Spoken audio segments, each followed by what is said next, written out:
Now you may recognise this iconic music from the amazing films of Back to the Future. Backstage with Billy. Back to the Future, the musical, has now arrived in Manchester at the Opera House. And I caught up with the creator, Bob Gale, and asked him, how did it all begin? Where did the Back to the Future idea come from? You know, ideas, you never know where they're going to hit you. The summer of 1980, I was visiting my parents.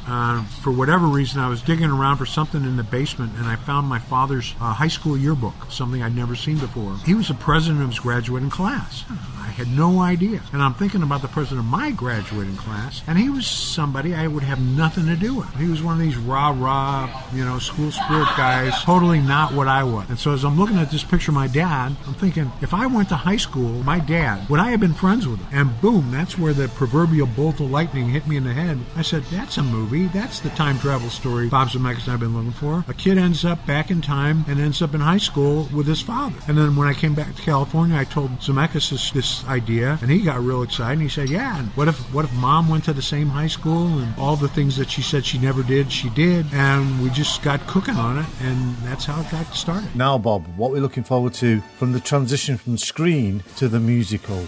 Well, one of the key things was, let's look at what the medium of musical theater does that movies can't do. And let's focus on the strengths of musical theater. There's things that movies can do that you can't do on stage. We cannot do a skateboard chase safely on the stage. Can't drive a terrorist van with machine guns around on the stage either. So we said, okay, there are certain things that we have to find alternatives for.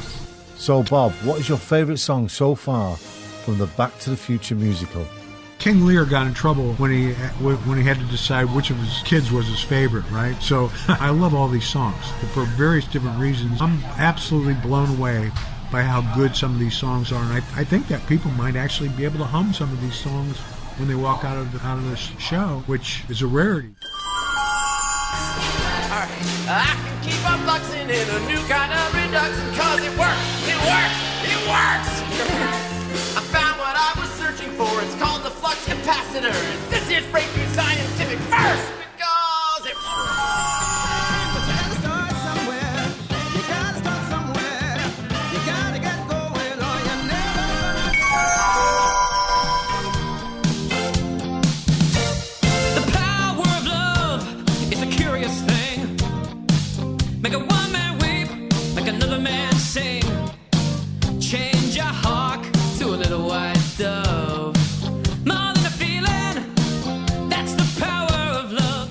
So, Bob, do you need to have seen the film or be a fan of Back to the Future to enjoy the musical? No, you do not. You do not even have had to have seen Back to the Future to enjoy this. And I know this by experience because we had someone at a run-through in London 2 weeks ago who'd never seen the movie. She was 17 years old, never seen the movie, and she absolutely loved it. And this was without even all the stagecraft that we're going to have. So if you've seen the movie, you're going to love it. If you haven't seen it, you're going to love it. Knock on wood, it works. So, Bob, the fans of Back to the Future, the films, have been asking for many years now, will there be a Back to the Future 4? There will never be a Back to the Future 4 as long as Bob Zemeckis and I are alive and have any say over it. We think that too many properties have gone back to the well too many times. Part 4 would be disappointing. Nobody wants to see Michael J. Fox as an old guy. The movies are fine exactly the way they are. And so instead of a Back to the Future Part 4, we're giving the world Back to the Future the musical, which gives them more Back to the Future in a different format that coexists beautifully with the trilogy, and it doesn't ruin your childhood. This is why we're doing this instead of Part 4. Bob Gale, as a huge fanboy of Back to the Future, I personally want to say thank you for giving us Back to the Future and again giving us a nice new twist on it all with Back to the Future the musical, which is currently at the Opera House in Manchester. Grab your tickets now. Backstage with Billy. It's a Bilford Media production. Follow us on our socials at Bilford Media.